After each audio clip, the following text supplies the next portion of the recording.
Salut.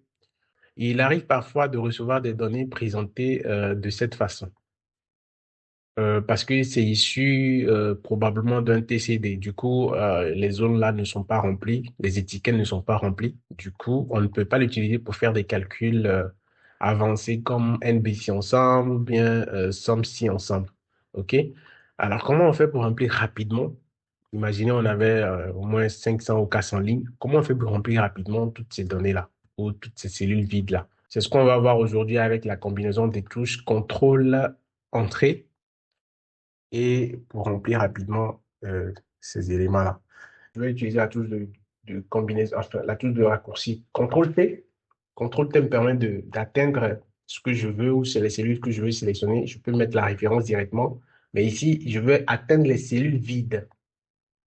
Alors, qu'est-ce que je fais? Je vais lancer cellules et je vais choisir vide. Vous allez voir quand je vais valider, automatiquement, il va sélectionner tout ce qu'il y a comme cellule vide. Tu vois, il a ignoré sexe parce qu'il n'y a rien de vide dans sexe. Donc, il va se focaliser que sur les espaces vides qu'il croise, puisque je lui ai dit de me chercher les cellules vides. Donc, comment on fait pour remplir instantanément? Et c'est là que ça devient intéressant. Je vais déjà par une astuce, parce que Excel, ce sont des astuces qui avancent. Si vous faites des formations avancées simplement, vous n'allez rien obtenir. C'est les astuces qui font la beauté de Excel.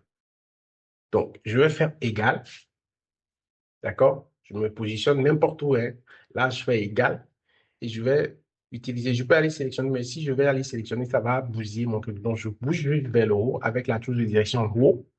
Et là, il vient de prendre la cellule d'en haut directement. Je viens d'écrire une formule dans cette cellule E3, E4. Donc, au lieu que je tape sur Entrée, il faut plutôt faire CTRL avant d'appuyer sur Entrée. Et là, ça remplit tout ce qu'il y a comme espace vide là-bas avec cette même formule. Et vous allez voir que ça va appliquer de telle sorte que chaque cellule vide va prendre ce qu'il y a en haut jusqu'à ce que ça prenne l'information initiale qui était destinée à la remplir. Donc, je vais valider, vous allez voir, CTRL et Entrée. Vous voyez? CTRL et Entrée. Donc, il m'a appliqué les mêmes formules partout pour pouvoir prendre en compte les informations qu'il me faut. Tout ce qui me reste maintenant, c'est de copier et de coller en valeur pour que je n'ai pas de mauvaise surprise avec ma formule. C'est tout pour aujourd'hui. Merci d'avoir suivi et n'hésitez pas à vous abonner. Bien de choses à la famille et on se dit à très bientôt pour la prochaine astuce. Bye bye.